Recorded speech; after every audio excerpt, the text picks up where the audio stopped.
Salut tout le monde, j'espère que vous allez bien. Aujourd'hui on se retrouve pour l'épisode numéro 2 de ma série de vlogs. Je lis le prix des incorruptibles. Le prix des incorruptibles, si vous ne connaissez pas, c'est un prix qui est décerné par des jeunes lecteurs depuis une trentaine d'années, je crois que c'est 34 ans. Et en fait vous avez une sélection par niveau ou par double niveau et c'est tout simplement les jeunes lecteurs qui élisent le livre qu'ils ont préféré dans cette sélection. J'ai décidé sur cette chaîne de faire un vlog pour chaque sélection, de lire déjà le prix et de faire ce vlog découpé. Je trouve que c'est mieux pour l'organisation comparé à ce que j'avais fait pour le prix sorcière. Et cette fois-ci je suis très contente parce que j'ai presque l'entièreté des livres. Et ça c'est cool. Et ça c'est cool. Donc là vous êtes sur la vidéo de la sélection CP. Je vais vous présenter 3 albums. Il me reste 2 albums à lire et un que j'ai déjà lu et que je n'ai pas sur place, donc je vais commencer par celui-ci. Alors il s'agissait de l'album Gros Bec de Nicolas Digard et Thomas Bass de chez Glénat Jeunesse.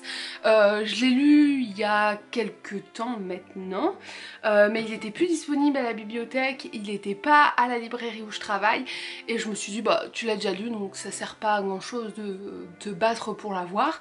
Donc c'est l'histoire de Albert, je crois qu'il s'appelle Albert Grosbec, qui tous les matins se réveille, se regarde dans le miroir et n'en peut plus de ce gros bec parce que c'est un oiseau.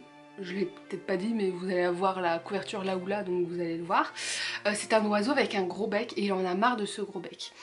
Et en fait ce qui va se passer c'est que on va rencontrer une panoplie d'autres oiseaux qui vont tous avoir une particularité physique.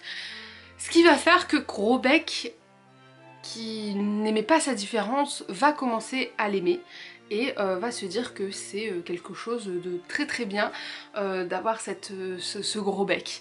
Donc voilà, c'est un peu un album qui parle de différence, d'acceptation de soi, de pas juger les différences de chacun et que tout le monde a sa particularité. Donc je me souviens que l'album était vraiment très très chouette. Donc voilà, rien d'autre à dire.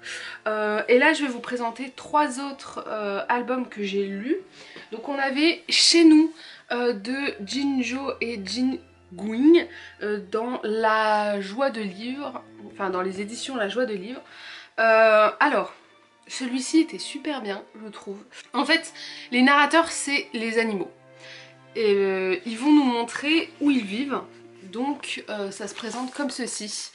Donc vous voyez il y a tous les bâtiments en gris derrière et il y a une sorte de grand parc avec plein d'autres bâtiments qui est apparemment réservé aux animaux.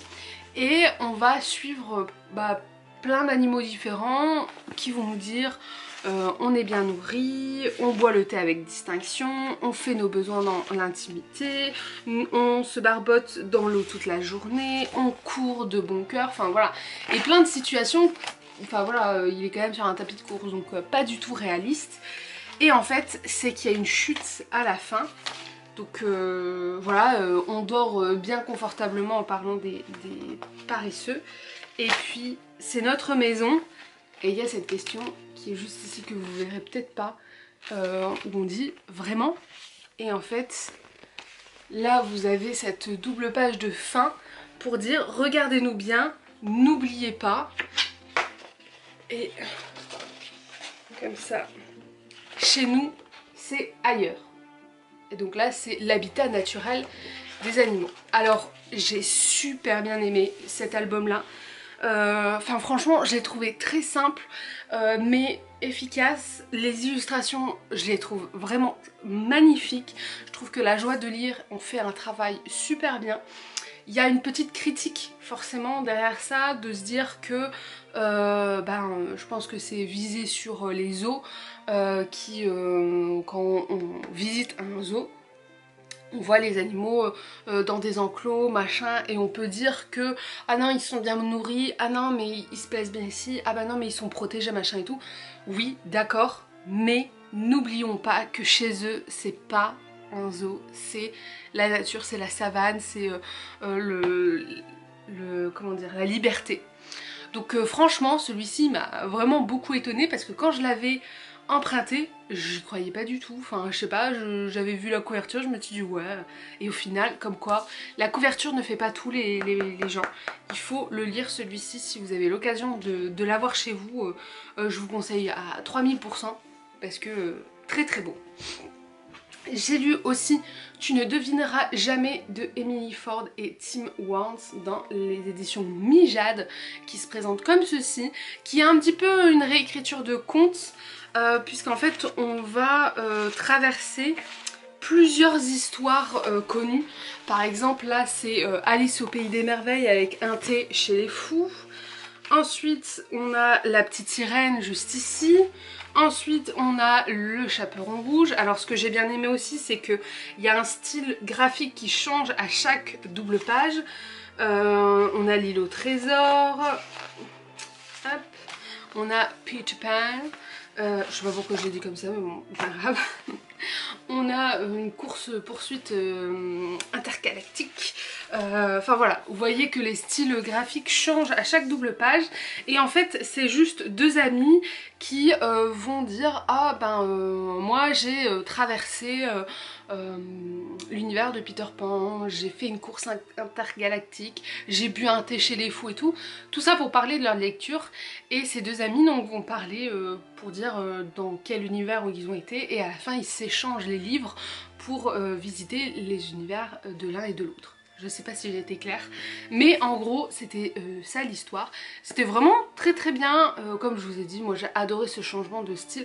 J'aime beaucoup quand les auteurs ont une certaine liberté et qu'ils arrivent à montrer tout leur talent en un album.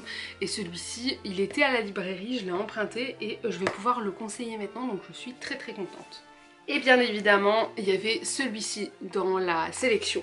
Le concours de cabane de Camille Garroche dans les éditions Little Urban, que j'avais déjà lu, mais que je me faisais un plaisir de réemprunter pour relire. Je pense fortement que il va atterrir incessamment sous peu dans ma bibliothèque parce que c'est vraiment un très très beau album où on va tout simplement voyager à travers plusieurs cabanes. Donc là à chaque fois ce sera toujours la même chose, c'est la présentation de la cabane mais en plan éloigné et après vous allez être dans la cabane. Super beau, beaucoup de choses à découvrir, beaucoup de choses à observer. Alors je dis pas à chaque fois les âges pour les albums, mais celui-ci c'est clairement un album pour les grands parce que un peu de texte et beaucoup d'observation, beaucoup de patience aussi pour avoir cette histoire là. Mais franchement, celui-ci j'étais déjà séduite lorsqu'il est arrivé en librairie, donc autant vous dire que c'était un plaisir de pouvoir le relire. Du coup j'avais aussi oublié celui-ci dans la sélection, Là-haut sur la montagne de Lionel Tarchala de chez Serbacane, que j'ai emprunté à la bibliothèque. Et vous voyez qu'il y a un petit coup de cœur des bibliothécaires. Là on va suivre du coup ce poilu et ce poilu. Je sais plus comment il s'appelle, c'est le grand poilu et grosse bête velue et petit homme poilu. Donc voilà, il y a deux personnages, un homme qui va vivre dans la montagne parce qu'il adore ça, et un ours qui va s'approcher de l'homme parce que il trouve ça curieux. Au départ, ils ne vont pas oser s'approcher et puis au fil du temps, ils vont réussir à s'approcher. C'était super beau, un beau récit d'amitié où on peut être timide pour faire le premier pas, mais qu'en fait une fois le premier pas fait, et on peut partager énormément de moments ensemble. Donc voilà, c'était très très bien comme album. Il me reste un album de cette sélection qui est Tex la Terreur, mais que je n'ai toujours pas emprunté puisqu'il n'était pas disponible, donc je l'ai réservé à la bibliothèque et j'attends mon mail impatiemment pour pouvoir le lire. On se retrouve bien plus tard pour la fin de cette vidéo, puisque je vous avais filmé toute la première partie le 23 ou 24 avril et que là nous sommes le 8 mai. Mais ce livre, j'ai cru que jamais je n'allais l'avoir. Il était réservé à la bibliothèque et j'ai attendu patiemment dans mon coin. Et donc je l'ai eu. Il s'agit de Tex la Terreur, Tex la Terreur de Paul Martin et Antonin Louchard dans l'édition Seuil Jeunesse. Cet album, c'est l'histoire d'animaux qui sont dans la forêt. Et en fait, il y a un des animaux qui va entendre deux humains parler d'un Américain qui arriverait, qui serait très imposant, qui ferait peur à tout le monde, tout ça. Et enfin voilà, il arrive bientôt.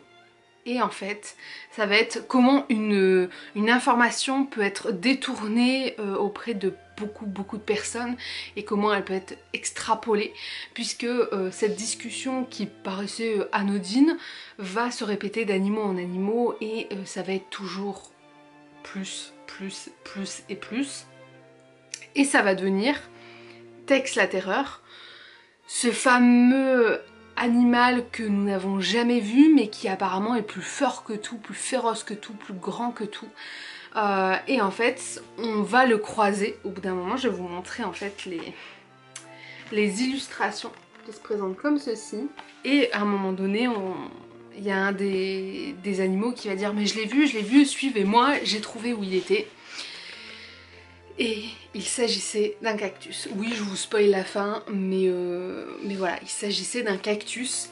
Le renard qui va dire vous êtes inquiété pour rien et tout, il fait pas mal, il va se frotter, il va se rendre compte qu'il y a des épines. C'était charmant, c'est pas un album que j'aurais forcément dans la librairie. C'est un album que si j'avais, je pourrais le conseiller facilement, mais après voilà, c'est une histoire simple. Ils me font flipper les animaux parce qu'ils ont tous des yeux comme ça, et je sais plus, c'était pas à cette sélection-ci, c'était à la prochaine sélection je crois, où il y avait un album pareil avec un ours, non c'était la sélection précédente, où il y avait un ours qui avait des gros yeux avec un tout petit pois, c'est un peu la même chose. Bref, donc on en a terminé avec cette sélection du CP. Et comme à chaque fin de vidéo de vlog, enfin je l'ai fait qu'une fois mais je le ferai pour chaque, je vais désigner celui que j'ai préféré, celui que j'élirais si j'étais une jeune lectrice, ce que je ne suis absolument plus maintenant. Donc bien évidemment je n'ai plus les albums avec moi puisque je les avais empruntés à la bibliothèque ainsi qu'à ma librairie et qu'une fois lus je les ai rendus. Mais de tous, je pense sans hésitation, et je pense que si vous avez vu cette vidéo vous allez vous le deviner, mais j'élirai Chez nous, donc l'album qui parle des animaux qui sont dans un zoo mais qui c'est pas leur habitat naturel. Je pense que c'est cet album là que je vous afficherai juste ici qui gagnerait pour moi, que je sélectionnerai parce que je le trouve extrêmement beau, avec un beau message derrière, une belle petite morale où ça va permettre en fait aux enfants de commencer une discussion avec leurs parents, avec leurs amis, avec qui ils veulent après la lecture de cet album. Donc voilà, on en a terminé avec cette vidéo. J'espère que vous avez aimé. N'hésitez pas à aller voir la vidéo précédente que j'ai postée juste avant, qui est sur la sélection maternelle. Ne vous inquiétez pas, les autres vidéos arrivent. C'est juste qu'il y a du montage, il y a de la lecture, donc ça prend peut-être un petit peu plus de temps. En tout cas, les albums c'était vite enchaîné, mais maintenant c'est les romans. Bref, je m'arrête là. J'espère que ça vous a plu. Nous on se retrouve bientôt pour une prochaine vidéo. Bye!